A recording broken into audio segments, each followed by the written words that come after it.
नमस्कार दोस्तों, स्वागत है आपका अपने प्लेटफ़ॉर्म एनसीईआरटी बाय विक्रम पर।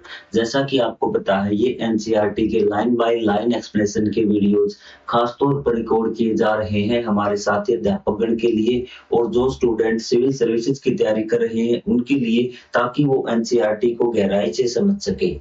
जी हाँ दोस्तों, यदि आप कोई भी विषय अपना लाइन टू लाइन समझना चाहते हैं या फिर क्वेश्चन आंसर करना चाहते हैं तो चैनल के प्लेलिस्ट वाले सेक्शन पे जाइए। वहाँ आपको हर सब्जेक्ट की प्लेलिस्ट मिल जाएगी और प्रत्येक सब्जेक्ट आप गहराई से समझ सकते हैं। यदि आपको कहीं पर कोई डाउट होता है तो आप कमेंट करके पूछ सकते हैं, आपके हर कमेंट का जवाब दिया जाएगा। तो चलिए हमारे आज के लेक्चर की हम शुरुआत करते हैं। आज हम पढ़ेंगे जो हमारा लेसन नंबर 3 है उसके इम्पोर्टेंट टॉपिक्स। 2 क्वेश्चन मैं आपको बताऊँगा, वो दोनों क्वेश्चन आपको हर हाल में याद होने चाहिए और जब आप एग्ज़ाम देंगे या फिर कोई टेस्ट देंगे तो इन्हीं क्वेश्चनों में से आपको कोई एक क्वेश्चन देखने को मिलेगा। चीज़ें क्लियर हैं? तो चलिए हमारे आज के लेक्चर को हम स्टार्ट करते हैं। तो सबसे पहले देखिए, आपको मैंने दिखाया कि मुख्य स्थलरूप और उनका स्वरूप, कि आपको 3 स्थलरूपों के बारे में आपसे क्वेश्चन पूछे जाएँगे। किसके बारे में? पर्वत के बारे में, पठार के बारे में और मैदान के बारे में। या तो पूछेगा कि पर्वतों के बारे में बताइए कि पर्वत कैसे होते हैं, या पठार के बारे में या फिर मैदान के बारे में आपसे क्वेश्चन पूछ लेगा 3 प्रकार के स्थलरूप कौन-कौन से होते हैं। सीधा 1 नंबर में आएगा। तो आपको लिख देना पर्वत, पठार और मैदान। यहाँ पे कोई डाउट? और एक बार हम इनको समझ लेते हैं कि होते किस प्रकार के, यदि थोड़ा-सा विस्तार से 2-3 नंबर का क्वेश्चन आ जाए, तो हम उसको किस प्रकार से करेंगे। तो चलिए, एक-एक चीज़ आपको बिल्कुल बारीकी से दिखाऊँगा और आपके दिमाग में ये चीज़ छप जानी चाहिए भी। आइंदा से ये नहीं हो कि सर हमें इसके बारे में नहीं पता भी। तो चलिए शुरुआत करते हैं। तो सबसे पहले पर्वत के बारे में। पर्वत आपको दिखाई दे रहा है, तो जैसा आपको दिख रहा है ये आकृति तो आपकी आ जाएगी भी। ये पर्वत क्या होते हैं? नीचे से चौड़े होते हैं। क्या होते हैं? नीचे से तो क्या होते हैं? चौड़े होते हैं और ऊपर से क्या होते हैं? नुकीले होते हैं। ठीक है? पर्वतों के बारे में। इनकी ऊंचाई बहुत अधिक होती है और इनकी ढाल होती है वो किस प्रकार से होती है? ये ढलानदार होते हैं। ठीक है? ढालू सतह होते हैं, मतलब ढलानदार ये होते हैं और ऊंची चोटियां होती है। पर्वत आपको दिमाग में आ गया कि पर्वत के, वही आपको लिखना भी। ठीक है? और कुछ पर्वत जिनकी ऊंचाई कम होती है उनको हम पहाड़ियां बोलते हैं। यदि पहाड़ी आपसे पूछ ले, वो पर्वत जिनकी ऊंचाई कम होती है वो पहाड़ियां होती हैं। चीजें क्लियर? यहाँ पे आपको चीजें बताई गई, क्या-क्या चीजें मैंने आपको बता दी। और ये देखिए आपका पार्श्व दर्शन कि आपके नीचे से क्या आपके चौड़े हैं। अगर इस प्रकार का डायग्राम आप बना देंगे ना, तो आपके आंसर में 4 चाँद लग जाएँगे। ठीक है? नीचे से चौड़े, ऊपर से नुकीले और ऊँचाई इनकी अधिक होती है। इस प्रकार का डायग्राम आप बना देंगे तो आपके बहुत बढ़िया आंसर होगा अभी। तो जब भी आप बड़ी परीक्षा देंगे तो इसी प्रकार से आपको आंसर लिखने हैं। अब हम पठार के बारे में बात करते हैं। ये पठार देखिए, आप कहेंगे सर पठार बनाया है या फिर दिल बना दिया आपने कभी? जीवन में आ रहा होगा ना, लेकिन हमारा मकसद इस चीज को समझना है कि पठार दिखाई कैसे देता। एक बार थोड़ा सा और बढ़ा कर देता हूँ आपको। ये देखिए, तो इसके क्या होता है, भूमि से ऊंचा उठा हुआ भाग होता है अभी। ठीक है? भूमि से जैसे आपका टेबल रखा होता है ना, वैसा आपको दिख रहा होगा। भूमि से जो आसपास की भूमि से ऊंचा उठा हुआ क्षेत्र होता है, ऊपर से समतल होता है और इसके जो ढलान होते हैं वो खड़े होते हैं। पर्वत के ढलान कैसे थे? तिरछे थे। और इसके कैसे हैं? खड़े। आपको दिमाग में क्वेश्चन याद नहीं करना, आपको ये इमेज बैठानी दिमाग में, ताकि आप जैसे ही पठार की बात आए इस प्रकार की इमेज आपके दिमाग में आ जाए और आप लिख सके भी। तो इसके जो किनार ढलान होते हैं वो खड़े होते हैं। ये क्या होता है? आसपास की भूमि से क्या होता है? ऊंचा होता है। पर्वत तो बहुत ऊंचा होता है, ये पर्वत की अपेक्षा में कम होता है लेकिन ऊंचा होता है। और ऊपर से पर्वत नुकीला था और ये क्या था? ऊपर से समतल। ठीक है? अब यहाँ जी पठार की सतह ऊपर से समतल होती है। पठार की सतह ऊपर से समतल होती है। चारों ओर से किनारे ढालू होते हैं। ढालू की जगह आप खड़े कर लीजिए कि किनारे क्या होते हैं? इसके खड़े होते हैं। इनकी ऊंचाई मैदानों से तो अधिक होती है। मैदान से तो क्या होती है? अधिक होती है और पर्वतों से कम होती है भी। तो ये चीज आपको ये डायग्राम बनाना, ऊपर से समतल, किनारे आपके ढालू होते हैं और ऊंचाई क्या होती है इसकी? मध्यम, जहां पर्वत में आपने ऊंचाई अधिक की थी। चीजें क्लियर? जैसे आप टेबल का है डायग्राम वो रखिए अपने दिमाग में। टेबल होता है ठीक वैसे ही होता है अभी। ठीक है? लेकिन जैसे टेबल की 4 टांगे होती है, इसकी 4 टांगे नहीं होती, इस प्रकार का ढलान होता है। अब तीसरा और देख लें एक बार। मैदान भी, मैदान तो आप सबने देखे होंगे भी, इस प्रकार से होते हैं।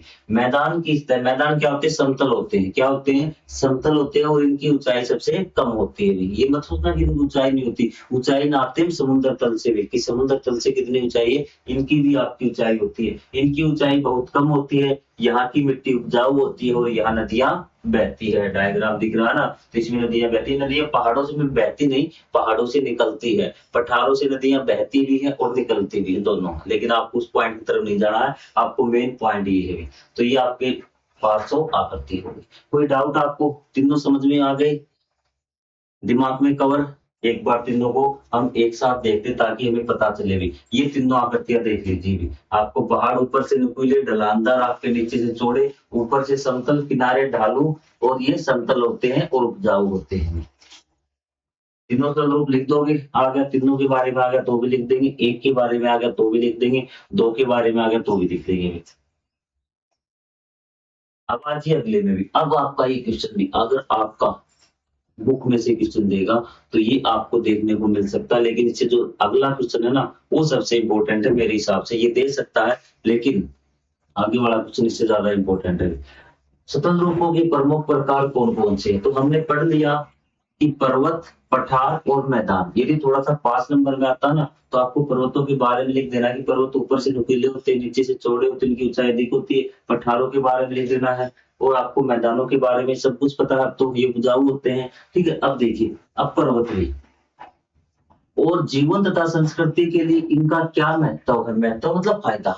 इनका क्या फायदा हमारे जीवन के लिए भी? पहाड़ों का क्या फायदा है, मैदानों का क्या फायदा है, और आपका ये पठार है उनका क्या फायदा? चलो देख लेते हैं। तो पर्वत है, पर्वत से हमें क्या क्या प्राप्त होता है? जल, वन। पर्वतों से नदियां निकलती हैं जो सिंचाई के काम में आती है। प्रैक्टिकल बात है। यहाँ क्या हमें औषधियां मिलती है, पर्वतों में अलग अलग प्रकार के पौधे उगते हैं जिनसे हमें बहुत लकड़ियां मिलती है और औषधियां प्राप्त हम करते हैं, दूसरा फायदा।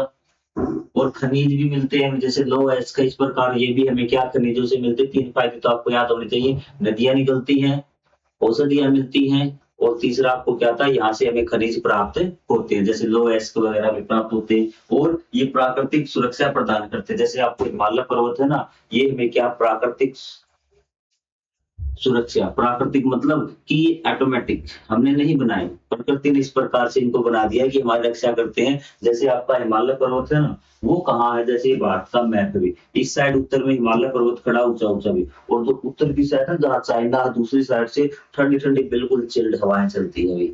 और चिल्ड हवाएं हमारे तक आने ही वाली थी कि बीच में आ गया हिमालय पर्वत। हिमालय पर्वत ने क्या कर दी, उन हवाओं को वही रोक दिया कि पीछे की तरफ हमारे भारतीय रहते हैं, और भारतीय रहते तो हवा नहीं जाने देता। ठीक है, तो हिमालय पर्वत इस प्रकार, कुछ पर्वत ऐसे जो हमारी प्राकृतिक रक्षा करते हैं और वर्षा में भी सहायक होते हैं, क्योंकि इस साइड से आपकी मानसून जाती है तो कहता कि आगे नहीं जाना मानसूनों को, इसी भारत के उत्तरी भाग में बारिश करो, इस प्रकार ये वर्षा में भी सहायक होते हैं।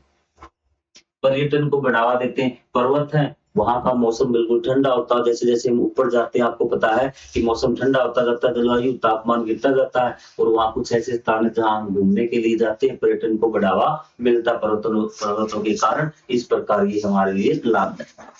फिजिकली सब वेरी गुड। अब है पठार। पठार से क्या लाभ होंगे सर? खनिज संपदा से समृद्ध होते हैं। सबसे ज्यादा खनिज क्या है? पठारों में मिलते हैं। पठारों से क्या है, हमें खनिज प्राप्त होते हैं, और खनिजों के कारण वहां उद्योग विकसित होते हैं। क्या उद्योग? उद्योग, फैक्ट्री वगैरह, इंडस्ट्री वगैरह बनती है। जैसे आपका कोयला है, आपका झारखंड वगैरह, वहां जो पठार है ना, तो वहां के आपके ये चीजें मिलती है। चीजें क्लियर? इसलिए यहाँ उद्योगों का विकास होता है।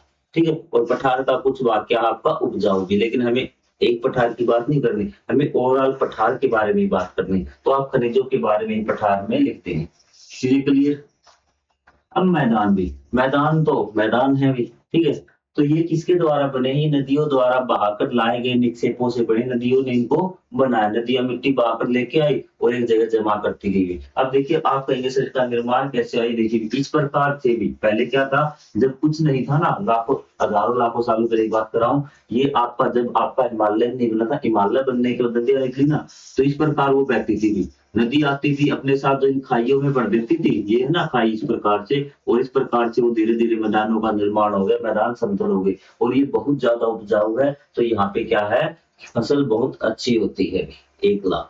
दूसरा लाभ, यहाँ पे सड़कें बनाना है, आपका रेलवे लाइन बिछाना है, तो वो भी आसान है, तो इसलिए ये उद्योग भी यहाँ पर विकसित हुए हैं और सबसे ज्यादा जनसंख्या यहीं पर निवास करती है, ठीक है। नगर स्टार्टिंग में यहीं पे बसे भी, क्योंकि यहाँ नदियां निकलती थी, नदियों के किनारे लोग सबसे पहले बसेंगे, क्योंकि यदि आदि मानव काल में जाएंगे हम, तो वहां पे बर्तन वगैरह तो थे नहीं, पाइप वगैरह तो थे नहीं, या पाइप दबा के लाइन ले जाएंगे। अब मानव को चाहिए पानी, ठीक है, तो पानी के लिए वो कहाँ बसा? स्टार्टिंग में मैदानी भागों में ही बसा था, नदियों के किनारे, जो हड़प्पा सभ्यता में आप पढ़े होंगे। समझ में आ गया? तो प्रैक्टिकली कोई डाउट नहीं।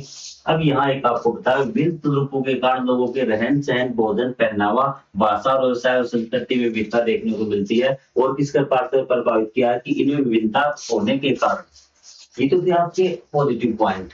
अब आपको है कि इसके कारण थोड़ी सी चीज और हमारे जीवन को प्रभावित कर दिया कि इनके कारण हमारे जीवन शैली में विविधता आ गई। हमारा खाना पीना अलग हो गया, हमारा पहनावा अलग हो गया, अलग अलग जगह बचे, तो हमारी भाषा में विविधता हो गई। जैसे जम्मू कश्मीर के लोग किस प्रकार के कपड़े, ऊनी वस्त्र पहनते हैं, जो गर्मी में रहते हो कॉटन के वस्त्र पहनते हैं, पठारों में रहते हैं उनका अलग प्रकार से खान पान होगा, तो इसके कारण हमारे क्या विभिन्नता भी आ गई। ये चीज पूछ सकता है कि किस प्रकार की विविधता आई, तो इस प्रकार से चीजें क्लियर, क्योंकि इनके कारण जलवायु बदल गई, जलवायु बदल जाएगी तो खाना पीना फसल वगैरह सब कुछ बदल जाएगा।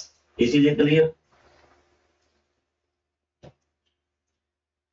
प्रत्येक संरूप के साथ संबंधित जीवन की क्या चुनौतियां एवं अवसर है, दोनों बात। अब की बार अवसर वही है कि क्या महत्वपूर्ण है, क्यों जरूरी है। अवसर में हम इसके फायदे बताने हैं, और आपका चुनौतियों में हमें कठिनाइयां बतानी की दिक्कत क्या आ रही है, यहाँ पे समस्याएं क्या है वो बतानी। तो सबसे पहले हम तीनों की बात करनी, सबसे पहले हम पर्वत की बात करते हैं।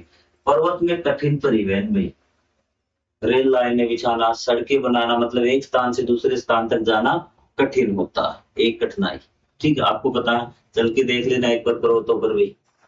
दूसरा भी भूकंप, भूस्खलन, आपका भूकंप, हिमस्खलन का खतरा भी। भूस्खलन होता है भूमि सरक जाएगी, पहाड़ों से कई बार आपने देखा होगा कि पूरी की पूरी जो एक शिला वगैरह होती है ना, वो सरक जाता है एक हिस्सा भी, तो इसका होता है भी। ऊपर बर्फ जमी होती है, बर्फ भी कई बार सरक जाती है, तो इसका खतरा रहता है। और भूकंप का भी क्या रहता है, वहां खतरा रहता है भी।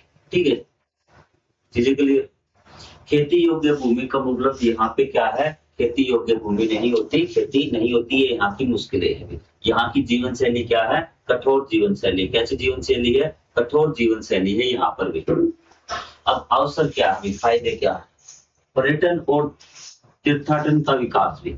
तो यह तीर्थों का विकास ही कर दीजिए। यहाँ क्या हुआ, पर्यटन को बढ़ावा मिला, यहाँ के कारण यहाँ पर्यटन को बढ़ावा मिला है। जल विद्युत उत्पादन के पार संभावना में, पहाड़ों से बहुत सारी नदियां निकलती है, और हम ये जो है ना यहाँ पे नदियां, जैसे आपको दिख रही डायग्राम में, यहाँ टरबाइन लगा देंगे और बिजली बना देंगे। यहाँ मैदान में नदी बह रही है, तो वहां कहाँ टरबाइन लगाएंगे, ऊपर से पानी गिरेगा ना, तो उसके नीचे हम पंखा लगा देंगे घूमने वाला, तो उसे जनरेटर कनेक्ट कर देंगे और बिजली बन जाएगी। तो जल विद्युत की संभावनाएं होती है, जी क्लियर।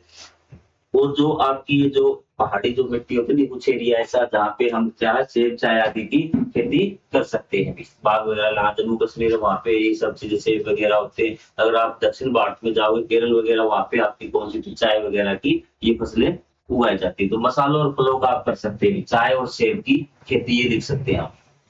वन संपदा और औषधीय पौधों का स्रोत, वनों से हमें क्या मिलते हैं, वन संपदा मतलब लकड़ी मिलती है, आपके आपके इमारती लकड़ी मिलती है, और बहुत सारे फल फ्रूट हमें मिलते हैं, और इससे क्या औषधियां भी प्राप्त होती है। मतलब फायदे लिखने आपको पर्वतों के। चलिए क्लियर, चुनौतियां और फायदे दोनों चीज पता लगी। हाँ सर, हमें दोनों चीज पता लगी, एग्जाम में अगर पूछ लेगा तो भी कोई दिक्कत नहीं होगी भी।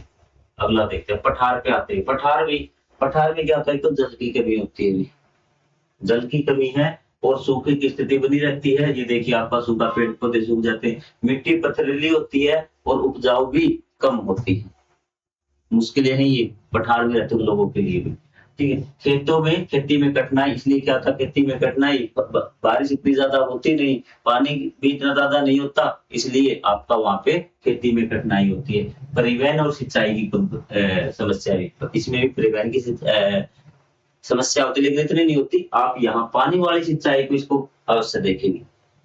जो पानी है ना, पानी की समस्या रिलेटेड आप इसमें मुख्यतः नोटिस करें, बाकी सारी चीजें ठीक ठाक है। और फायदे क्या है फायदे आपको बताए थे। यहाँ पे खनिज संसाधन सबसे ज्यादा मिलते हैं पठारों में, जैसे आपका कोयला है, लोएक्स है, बॉक्साइट है, मैग्नीज आदि की प्रचुरता मतलब अधिकता भी। उद्योगों का विकास हो गया और तापीय एवं जल विद्युत ऊर्जा उत्पादन भी। तो तापीय मतलब जो कोयले के द्वारा आपका बिजली बनाई जाती है वो आपके होते हैं। विद्युत ऊर्जा उत्पादन होता है। वनों और चरागाहों की उपलब्धता भी यहाँ पे होती है, इसको भी आप छोड़ दीजिए, कोई दिक्कत वाली बात नहीं है। ये 2-3 चीजें आप याद रखिए। अब हम आते हैं मैदानों पर भी। हाँ, एक क्वेश्चन आता है आपके पाठ में कि आप किस भूभाग पे रहते हो? बच्चे कहते हैं सर आपने ये क्वेश्चन छुड़वा दिया, आपने ये क्वेश्चन करवा दिया। मैंने आपका कहा था कि वो आपका जो 29 राज्य है ना भारत के, वहाँ जो अलग-अलग स्टूडेंट रहेंगे तो उसके लिए अलग-अलग आंसर होगा। कि मान लो कि कोई आपका मैदानी भागों में रहता है तो आपको ये मैदान वाली बात लिख देनी है। कोई आपका पर्वतीय भागों में रहता है तो पर्वत वाली विशेषताएं वो लिख देनी है, ठीक है। कोई आपका पठारों में रहता है वो पठार वाले लिख देगा भी, ठीक है। तो ये नहीं कि आपको सारे को अलग अलग चीज के लिए बताया जाए। 29 राज्य आपको कहेंगे सर हरियाणा के लिए नहीं बताया, पंजाब के लिए नहीं बताया, आपको बताया कि हरियाणा, पंजाब, उत्तर प्रदेश, बिहार ये आपके मैदानी भाग है तो मैदानी भागों वाले लिख देना। कोई डाउट इसमें? क्लियर समझ रहे हो बात? कोई आपका जम्मू कश्मीर में ऊपर रहता है वो आपका किसमें लिख देगा, वो आपका पर्वतीय वाले लिख देगा। पठार में मध्य प्रदेश से जैसे ही नीचे दक्षिण भारत में जाएंगे वो पठार वाले लिख देगा, ठीक है। आप समुद्र के किनारे केरल कर्नाटक में जाएंगे वहां पे तटीय प्रदेश आ जाते हैं वहां की लिख देगा भी, ठीक है। या फिर एक याद कर दीजिए कोई और आप बता दीजिए मैं तो यही रहता। आप सारे क्या कर दीजिए, बता दीजिए कि मैं हरियाणा में रहता हूँ, मैं मध्य प्रदेश में रहता हूँ, ठीक। मध्य प्रदेश के ऊपरी भाग उत्तरी भाग में सारा नहीं, ठीक है। तो चलिए भी, तो मैदानी भागों में क्या समस्या है? आप तो सोचेंगे सर मैदानी भागों में तो सब बल्ले बल्ले है, सारी आपकी चीजें मिलती हैं, मस्ती मस्त है, ठीक। लेकिन यहाँ पे क्या है आपका बाढ़ का खतरा। क्या हो गया? एक तो बाढ़ का खतरा, नदियां बहती हैं, कभी भी ज्यादा वर्षा हो गई तो मैदान वाले तो बह जाएंगे भी, बाढ़ का खतरा है। अधिक जनसंख्या और भीड़ भाड़ के कारण प्रदूषण भी। बाढ़ में क्या है कि सॉरी बाढ़ में कह रहा हूँ, मैदानी भाग है ना, वहां पे बहुत ज्यादा लोग रहने लगे हैं, उसके कारण वहां पे प्रदूषण ज्यादा हो गया। अभी आपको दिल्ली का सुना होगा, दिल्ली में कितना ज्यादा प्रदूषण होता है। यदि एक दिन रह लेंगे तो आपको ऐसे लगेगा कि आपने 10-12 सिगरेटें पी ली होंगी भी, बिना कुछ पिए भी। आरी बात समझ में, तो प्रदूषण का खतरा भी अधिक वृद्धि के कारण हुई। तीसरा भूमि के अत्यधिक उपयोग से उर्वरता में कमी। तो ये क्या हो गया आपका, भूमि का बहुत ज्यादा प्रयोग कर दिया खेती पे खेती, ठीक है। उसमें आप केमिकल्स यूज कर रहे हैं, मतलब कि बहुत अधिक आप भूमि का उपयोग करें। फैक्ट्री आपने बना ली बहुत ज्यादा, और आपने जनसंख्या वृद्धि के कारण इमारतें बना ली तो वहां भूमि का बहुत अधिक उपयोग हो रहा है, उसके कारण तो भूमि की कमी। और एक खेती बहुत ज्यादा कर रहे हैं, मतलब खेती तो करनी चाहिए लेकिन वो क्या खेती में केमिकल्स वगैरह का यूज करें जिससे भूमि की उपजाऊ शक्ति कम होती जा रही है और पानी का भी कमी होती जा रही है। ये आपकी मैदानी क्षेत्रों की कमी। अब फायदे क्या है? फायदे हमने पढ़ लिए भी। मैदान है तो उपजाऊ भूमि है तो यहाँ फसल अच्छी होती है। दूसरा व्यापार, उद्योग और परिवहन के बेहतर साधन है क्योंकि मैदान क्या है, समतल है। बड़े शहर और सभ्यताओं का विकास यहाँ पर हुआ, बड़े बड़े शहर है आपके यहाँ पर। शिक्षा, स्वास्थ्य और रोजगार के अधिक अवसर है आपके मैदानी भागों में क्योंकि यहाँ की जीवन शैली आसान है। जीवन शैली मतलब जीवन रहना कहाँ पर आसान है? सबसे आसान आपका कहाँ पर है? मैदानों में है, उसके बाद पठारों में है और उसके बाद पहाड़ों की जीवन शैली सबसे कठिन, आप लिख सकते हैं।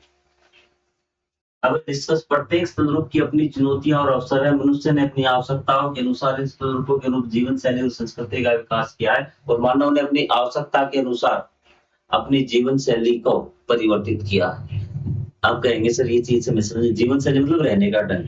मान लो कि एक व्यक्ति एबीसी है भी, ए बी सी।